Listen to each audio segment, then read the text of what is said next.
Let's be real, one Chicago fan. We have been through the ringer. Over the course of 13 roller coaster seasons, Chicago Fire hasn't just entertained us. It has emotionally compromised us.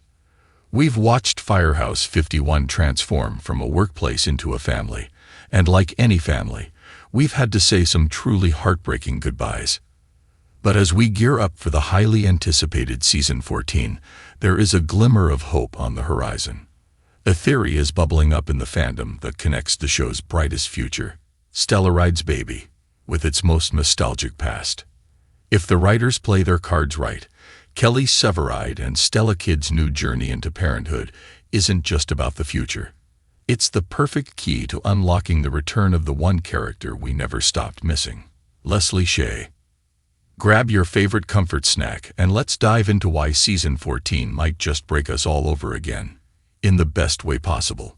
The wound that never quite healed. We need to rewind for a second.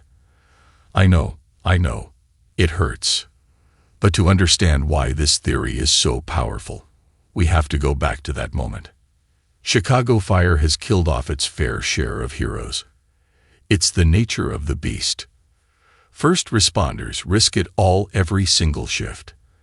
But nothing, and I mean nothing, hit quite like the Season 3 premiere.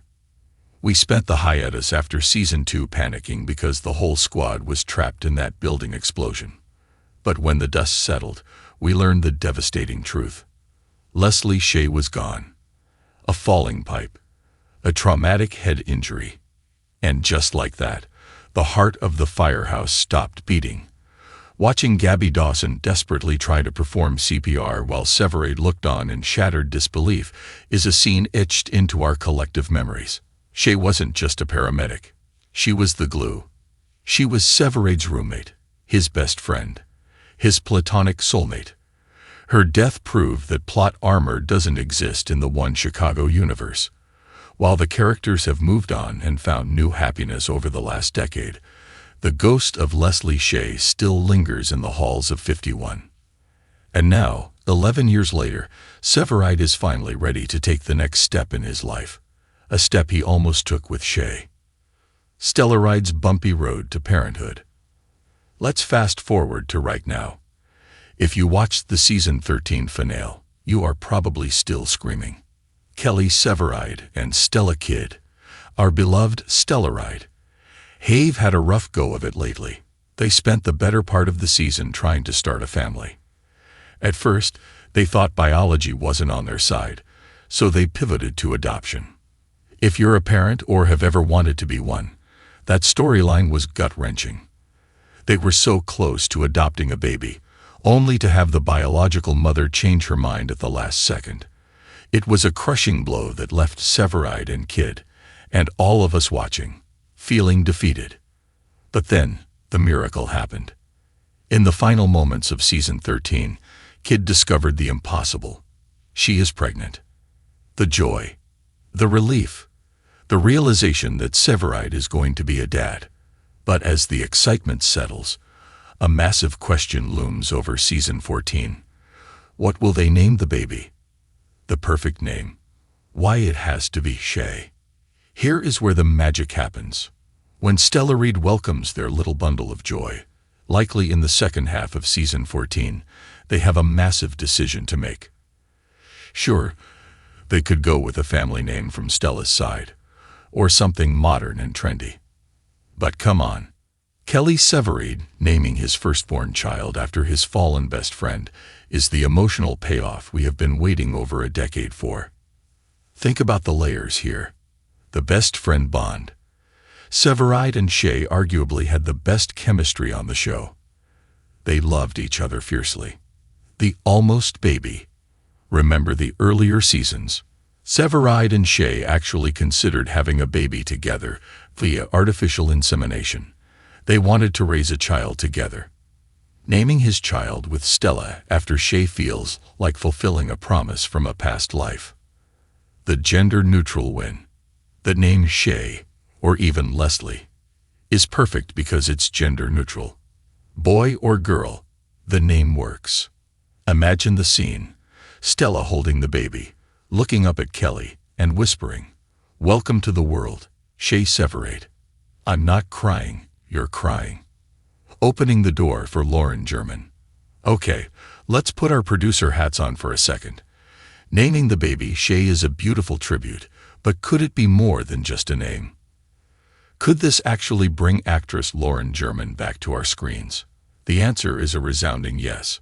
We haven't seen Lauren German in the One Chicago universe since the Season 3 premiere and a brief memorial video. Since then, she's been busy crushing it as Claude Decker on Lucifer. But now, Lucifer has wrapped. By all accounts, her schedule is open. Obviously, Shay is dead. We aren't talking about a faked-her-own death soap opera twist here. That would ruin the show's credibility. But here is how she returns. The new dad panic. Dream sequences. Severide is going to be terrified of fatherhood. It's a huge change. Imagine a dream sequence where he is panicking, and he turns to see Shay sitting on their old couch, drinking wine, and cracking a joke to calm him down. The flashback. As Severide prepares the nursery, he could have a vivid flashback to when he and Shay discussed how they would raise a kid. We could get a brand new, never-before-seen scene from the glory days of Season 1 or 2. The hallucination. In a high-stress moment, maybe during the birth. Severide sees her standing in the doorway, just smiling at him. A silent blessing on his new life. It makes narrative sense. Becoming a parent makes you reflect on your past, your mortality, and the people who aren't there to share the moment with you. Severide's arc isn't complete without acknowledging the person who helped make him the man he is today. Why this matters for Season 14. Shows that run this long risk becoming stale. They risk forgetting their history. Chicago Fire has always been good at honoring its roots. Look at how they handle the Casey mentions. But bringing back Shay, even in spirit, would be a masterstroke. It connects the OG fans who have been watching since 2012 with the newer fans who are just here for the stellar ride romance. It bridges the gap between the Firehouse Antics era and the mature, family-focused era we are in now. It gives Taylor Kinney, Severide, some incredible emotional material to work with. We've seen tough guy Severide, action hero Severide, and husband Severide. Now we need to see vulnerable dad Severide who misses his best friend. The verdict. We don't know for sure what the writers have planned. Maybe they'll name the baby Benny, after Kelly's dad, or maybe something totally random. But if there was ever a time for fan service, this is it. Shay's death left a hole in the universe. Severide and kid's baby represents new life and healing. Merging those two storylines isn't just good TV. It's the kind of storytelling that reminds us why we fell in love with Firehouse 51 in the first place. What do you think, Fire fam? Are you hoping for a baby Shay? Or would seeing Lauren German return be too heartbreaking to handle? Let me know in the comments. I'll be the one over there with the box of tissues.